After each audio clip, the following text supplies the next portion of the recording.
আসসালামু আলাইকুম। আজকের রেসিপি ডাল ভর্তা। আর এই রেসিপিটা বানানো খুবই সহজ আর খেতেও ভীষণ মজার হয়।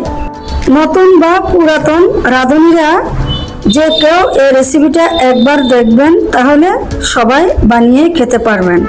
আর এই ডাল ভর্তাটা খেতেও ভীষণ মজা, গরম গরম ভাতের সাথে খেতে অসাধারণ মজা।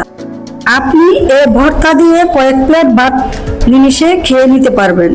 চলুন কথা না বাড়িয়ে রেসিপিটা দেখে নিন। আমি এখানে 1 কাপ মুসুরির ডাল কিছুক্ষণ আগে ভিজিয়ে রেখেছি। তো ভালোভাবে ভিজিয়ে ধুয়ে আমি পরিষ্কার করে নিয়েছি। কয়েকবার 3 থেকে 4 বার ভালোভাবে ধুয়ে পরিষ্কার করে নিয়েছি। এরপর আমি চুলায় পরিমাণ মতো পানি দিয়ে আমি ডালটাকে সিদ্ধ করে নেব আর সামান্য কিছু লবণ অ্যাড করব, তাতে ডালটা ভালোভাবে সিদ্ধ হয়ে যাবে। তো ডালটা সিদ্ধ হওয়া পর্যন্ত আমি অপেক্ষা করব। ডালটাকে ভালোভাবে সিদ্ধ করে নিতে হবে। তো এখনো সিদ্ধ হয়নি, আমি সিদ্ধ করা পর্যন্ত অপেক্ষা করব।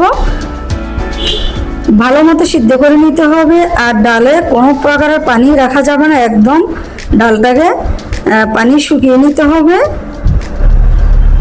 তাহলে ডালের ভর্তাটা খেতে অসাধারণ মজা লাগবে।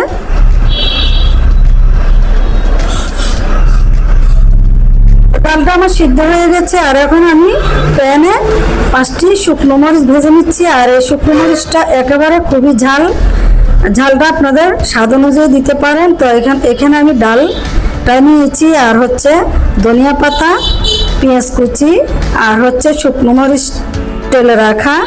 তা আমি আজকে কাঁচা পেঁয়াজ দিয়ে ভর্তাটা তৈরি করে নেব। কাঁচা পেঁয়াজ দিয়ে ভর্তাটা বানিয়ে খেতে আমার কাছে খুবই ভালো লাগে, খুবই মজার হয়।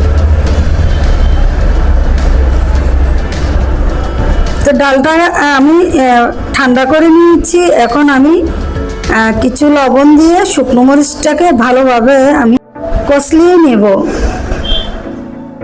ভালোভাবে কষলিয়ে নিতে হবে। এরপরে পেঁয়াজের সাথে আমি শুকনো মরিচটাকে ভালোভাবে কষলিয়ে নেব, একেবারে নরম করে ফেলবো। তাহলে ভর্তাটা খেতে অসাধারণ মজা লাগবে। আর এই ডালের ভর্তাটা বিভিন্নভাবে বানানো যায়। পেঁয়াজটাকে লাল লাল করে ভেজে এই ভর্তাটা বানিয়ে নেওয়া যায়। তো আমি কাঁচা পেঁয়াজ দিয়ে এই ভর্তাটা বানিয়ে খেতে ভীষণ পছন্দ করি। আমার কাছে খুবই ভালো লাগে কাঁচা পেঁয়াজ আর কাঁচা ধনিয়া পাতা দিয়ে খেতে। এখন আমি ধনিয়া পাতা কুচি দিয়ে দিলাম। পেঁয়াজের মিশ্রণ আর শুকনো মরিচের মিশ্রণের সাথে ধনিয়া পাতাটা ভালোভাবে আমি কষলিয়ে মিশিয়ে নেব। তাহলে ভর্তাটা খেতে ভীষণ মজা লাগবে। আমার ভিডিওটা যদি ভালো লাগে অবশ্যই লাইক কমেন্ট করে পাশে থাকবেন। আমার ইউটিউব চ্যানেলটি সাবস্ক্রাইব করবেন।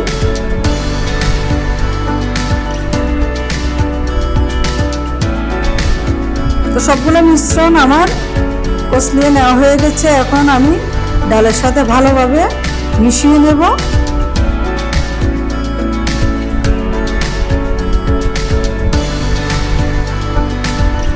ভালোভাবে মিশিয়ে নিতে হবে। এরপরে কিছু সরষের তেল দিয়ে দেব, তাহলে খেতে আরো ভীষণ মজা হবে।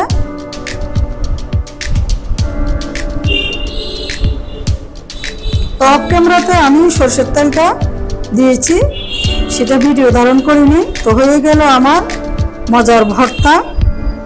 তো আমার ভর্তার রেসিপিটা কেমন হয়েছে অবশ্যই কমেন্টে জানাবেন।